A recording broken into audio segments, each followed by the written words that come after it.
사람들은 다 잘 살고 싶습니다. 건강하게 살고 싶고, 부자로 살고 싶고, 명예롭게 살고 싶고, 즐겁게 살고 싶습니다. 한마디로 말하면 다 복받고 살고 싶어 합니다. 그러나 우리는 알아야 됩니다. 심는 대로 거두는 것입니다. 잘 살고 싶으면 효도하셔야 합니다. 부모님께 효도해 보십시오. 어느새 생각지 못한 곳에서 신비한 축복의 소식이 닥쳐올 것입니다. 하나님은 우리가 부모를 공경할 때 가장 신속하게 복을 내려주시는 분이십니다. 심은 대로 거두는 겁니다. 고려시대에 늙고 병든 부모를 지게에 지고 산에 가서 버렸습니다. 이것을 고려장이라고 합니다. 참으로 슬픈 이야기입니다. 부모를 고려장시키고는 잘 될 수는 없는 것이고, 부모를 고려장시키고는 후손이 빛날 수는 없는 겁니다. 그래서 고 김형령 시인이 쓴 시가 있습니다. 그 시의 제목은 바로 꽃구경입니다. 어머니 꽃구경 가요. 제 등에 업히어 꽃구경 가요. 세상이 온통 꽃핀 봄날 어머니는 좋아라고 아들 등에 업혔네. 마을을 지나고 들을 지나고 산자락에 휴감겨 숲길이 짙어지자 아이고 뭐니나 어머니는 그만 말을 잃었네. 꽃구경 봄구경 눈 감아버리더니 한 움큼 한 움큼 솔잎을 따서 가는 길바닥에 뿌리며 가네. 어머니 지금 뭐 하시나요? 꽃구경은 안 하시고 뭐 하시나요? 솔잎은 뿌려서 뭐 하시나요? 아들아 아들아 내 아들아 너 혼자 돌아갈 길 걱정이구나. 산길을 잃고 헤맬까 걱정이구나. 참 시를 너무 잘 썼습니다. 그런데 이 시에다가 곡을 붙이고 노래를 부른 훌륭한 선생님이 계시는데 그분이 바로 장사익 선생님이십니다. 고려정한 자식이 잘 살겠습니까? 그 후손이 번식할 수 있겠습니까? 심는 대로 거두는 것입니다. 잘 심으시기를 주 이름으로 축원합니다. 십계명을 보게 되면 제5경부터 시작되는 것이 인간에 대한 계명인데 그 첫째는 내 부모를 공경하라는 말씀입니다. 이것이 약속에 있는 첫 계명이라고 이 세상에 사는 삶의 최고의 원리란 사실을 가르쳐 줍니다. 그 말은 거꾸로 말하면 모든 불행의 원인은 부모 공경이 없기 때문입니다. 그러므로 진정 잘 살고 싶으시면 우리는 세상에 살면서 때로는 나이든 어머니, 나이든 아버지 말을 경히 여길 가능성이 많아요. 제가 얼마 전에 또 사오정 시리즈라는 책을 한 번 더 읽었어요. 사오정 시리즈에 보면 사오정이 학교를 다니는데 국사 시간이에요. 자꾸 졸아요.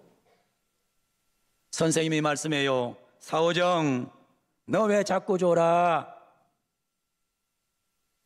자꾸 졸아요. 말을 안 들어요. 금세 하는 말이 죽였냐? 사오정이 말하기를 제가 안 죽였는데요. 하도 말을 안 들으니까 너 가서 부모님 모시고 와. 아버지를 모시고 왔어요. 선생님이 요새 사오정이 수업 시간에 자꾸 조는데 집안에 무슨 일이 있습니까? 안 죽은 의사를 누가 죽였냐 했더니 자기가 안 죽였다고 합니다. 말을 지독하게 안 듣습니다. 그러자 사오정 아버지가 깜짝 놀라며 예? 걔가 요즘 몸이 안 좋아서 병원은 가끔 갑니다. 그러나 절대로 의사를 죽일 아이는 아닙니다. 그랬다는 거예요. 여러분, 잘 심어서 잘 살기를 주 이름으로 축원합니다. 두 번째는 부모님을 기쁘게 하고 즐겁게 해드려야 됩니다. 24절에 말합니다. 의인의 아비는 크게 즐거울 것이요 지혜로운 자식을 낳는 자는 그로 말미암아 즐거울 것이니라. 의인의 아비는 크게 즐거워요. 지혜로운 자식을 낳는 어미는 너무나 행복해요.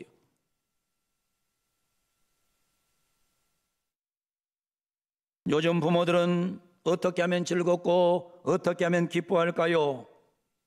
첫째는 업어드리는 겁니다. 한문의 효자를 보세요. 이 효자는 말입니다.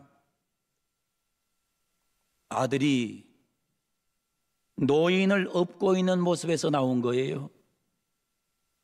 아들이 노인을 업고 있어요. 효도는 어떻게 하느냐? 아들, 딸이 어머니, 아버지를 잘 업어주면 효도가 되는 거예요. 다시 말하면 무슨 말이냐면 부모님을 모시고 자주 외출하고 여행을 하라는 얘기예요. 젊을 때 자기끼리만 돌아다니지 말고 부모님 잘 모시고 다니라는, 그게 효도라는 겁니다. 두 번째는 용돈을 드리는 겁니다. 우리 많이 들어봤잖아요. 뭐니 해도 뭐니가 최고다.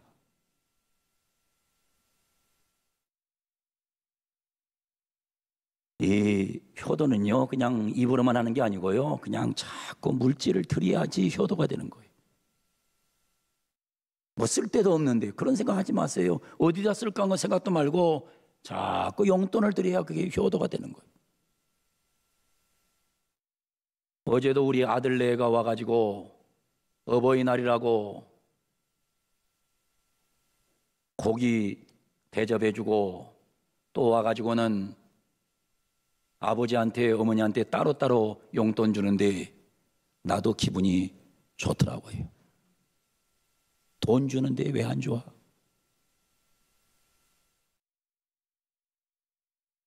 세 번째는 밝은 웃음을 드리는 것입니다. 웃음은 살아갈 힘과 용기를 주는 거예요. 웃음은 부모에게 기쁨을 주고 나 자신에게 성공과 행복과 건강을 주는 최고의 축복의 도구가 되는 거예요. 여러분, 부모님 앞에서 항상 잘 웃으시기를 주 이름으로 축원합니다. 어른들 앞에서는 자꾸 성깔 내는 게 아니에요. 교회 와서도 신앙생활 잘하는 사람은요, 목사 앞에 와서 인상 쓰면 그건 예수 잘못 믿는 거예요.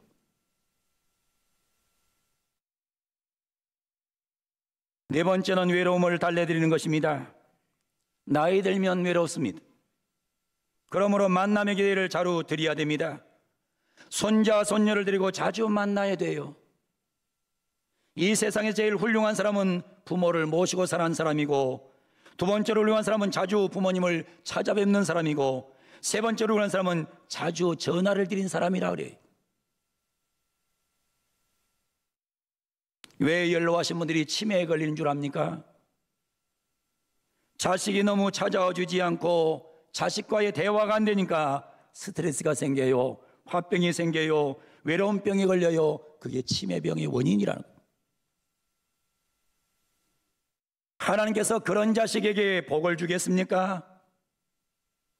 만약 어떤 사람이 부모님과 대화를 하기 싫어하면 축복도 그 사람의 것은 되지 않는다는 사실을 기억하고, 여러분, 외로움을 항상 달래드리기를 주님 이름으로 축원합니다.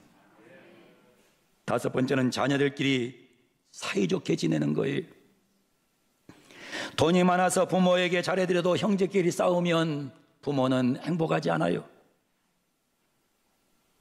자녀들이 모여 웃기만 해도 부모는 장수할 수 있는 것입니다. 자녀들끼리 서로 화목하고 서로 사랑하는 그런 아름다운 형제 자매를 갖기를 주님의 이름으로 축복합니다. 합니다. 여섯 번째는 부모님이 원하는 것을 해드려야 됩니다. 부모님이 원하는 것을 해드린 것이 효도예요. 자기 마음대로 하는 게 효도가 아니라고요. 부모님이 이렇게 해라 그러면 그렇게 해드린 게 효도란 말입니다. 옛날 어느 마을에 아주 소문난 효자가 있었어요. 근데 그 동네에 원님이 새로 부임을 하셨다네요. 소문을 들으니까 아주 그 동네에 효자가 있다는 거예요. 원님이 상을 주려고 불렀어요. 자네는 마을의 유명한 효자라고 하는데 부모님을 어떻게 섬기는가? 예, 어머니는 15년 전에 세상을 떠나셨습니다. 지금은 혼자 계시는데 아버님을 모시고 사는데 혼자 사시니까 불편이 없이 살도록 최선을 다해 아버지를 섬기고 있습니다. 그러다 보니 효자란 소리를 들었습니다. 이 말을 듣고 원님이 후한상을 내리려고 불렀다가는 호통을 칩니다. 야, 이 고얀 놈아, 여봐라, 이놈을 형틀에 묶어라, 권장을 3대를 내리쳐라.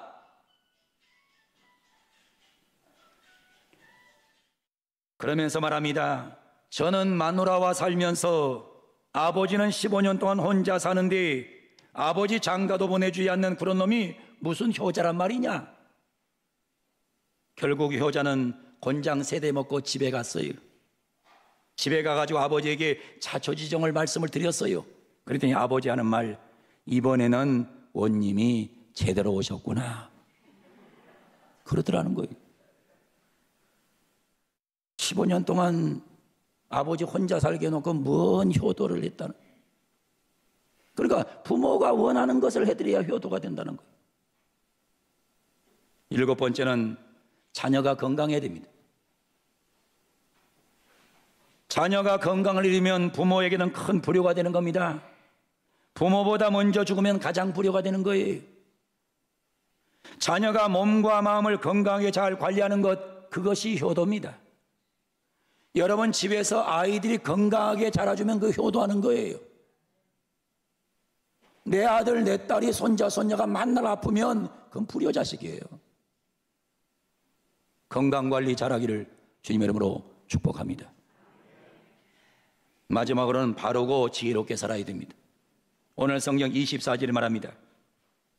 의인의 아비는 크게 즐거울 것이요, 의롭게 사는 자가 효도하는 거예요.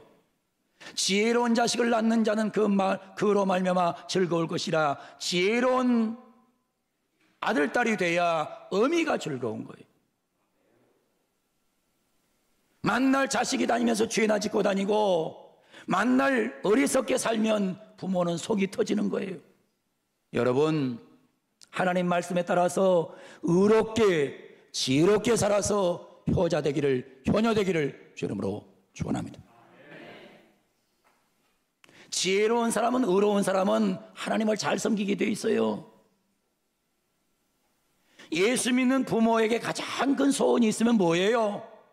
내 아들이 하나님 앞에 하나님과 의롭게 살고, 내 아들이 하나님 앞에서 지혜롭게 살고, 내 딸이 의롭고 내 딸이 지혜로운 것, 이것이 가장 큰 효도임을 기억하고 예수 잘 믿기를 주 이름으로 축원합니다. 할렐루야. 세 번째는 부모님께 마음을 드리는 거예요. 26절에 말합니다. 내 아들아, 내 마음을 내게 주며, 마음을 좀 주라는 거예요. 여러분, 마음을 주는 게 중요한 거예요.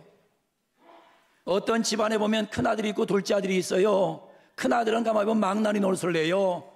근데도 큰아들이라고 해서 자꾸 집도 사주고 차도 사주고 다 사줘요. 근데 둘째 아들은 너무 착해요. 근데 둘째 아들에게는 아무것도 안 해줘요. 둘째 아들 마음에 상처가 있어요.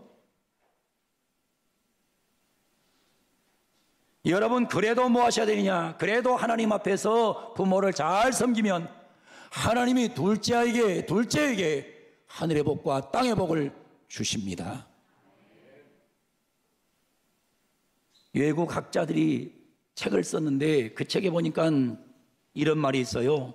한국 사람들은 부모님이 돌아가신 후에는 다 효자가 된다.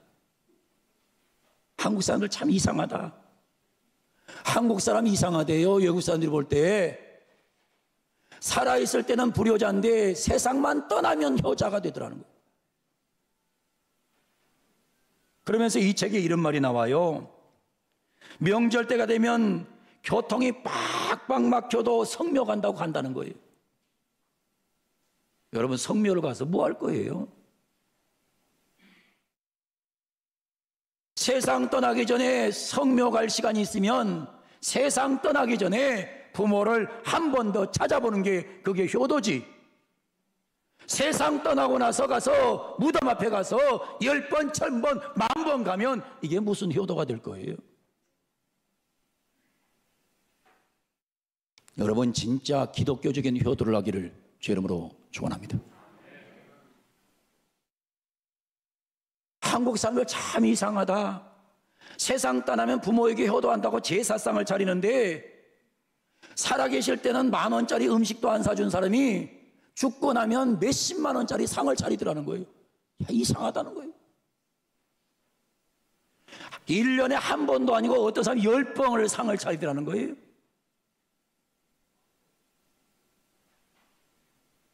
여러분, 이거 잘못된 거예요. 죽은 후에 시간 들이고 물질 들이지 말고 살아계신 부모님에게 효도하기를 주 이름으로 축원합니다. 살아계신 어른들에게 잘하기를 바랍니다. 뭐 죽고 나가지고 뭐 제사가 어떻다는 거예요. 죽고 나서 무덤을 잘 써요. 무덤 잘 써서 어떻다는 거예요. 여러분, 죽고 나서 무덤에 성묘 자주 가요? 그거 어떻다는 거예요? 이게 무슨 의미가 있다는 거예요?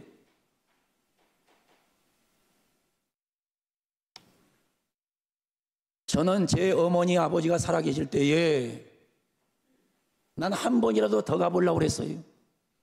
한 번이라도 더 만나보려고 그랬고, 우리 아버지 석관동 경로당 계시면 제가 수시로 들렸어요. 그러나 나는 세상 떠나고는 우리 아버지, 우리 어머니 무덤에 자주 안 가요.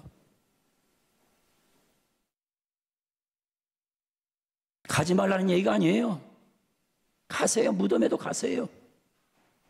가서 자신의 인생도 되돌아보고 앞날도 되돌아보고 자식들에게 교육도 시키세요. 그러나 여러분, 살아있을 때 잘해야 이게 진짜 효도가 되는 거예요. 세상 떠나고 후회해봤자 아무 의미가 없는 겁니다. 어차피 세상 떠나고 나면 나중에 천국에서 만날 것이지 무덤에 가서 아무리 울어봤자 만나지 못해요. 성경을 보면 부모에게 효도한 사람이 반드시 잘 되는 것을 보게 됩니다. 불효자가 잘 되는 법이 없고 효도한 사람이 못 되는 법이 없습니다. 우리 모두 부모님께 효도하면 우리 자녀도 우리에게 2배로 효도할 것이고, 우리가 부모에게 불효자가 되면 내 자식도 내게 2배의 불효자가 될 것입니다. 성경의 원리에 따라서 하나님 잘 섬기고 부모 잘 존경하는 성도가 되기를 축복합니다. 잘 사시기를 바랍니다. 오늘 제가 설교 제목을 뭐라고 했어요? 잘 살고 싶으십니까? 여러분 한번 답해 보세요. 잘 살고 싶으십니까? 잘 살고 싶으면 하나님 잘 섬기기 바랍니다. 잘 살고 싶으면 부모를 잘 섬기기를 바랍니다. 잘 살고 싶으면 어른들에게 잘하시기를 바랍니다. 그러면 하나님이 복 주세요. 성경의 원리에 따라 살아가는 복된 성도들 다 되기를 예수님의 이름으로 간절히 축원을 드립니다.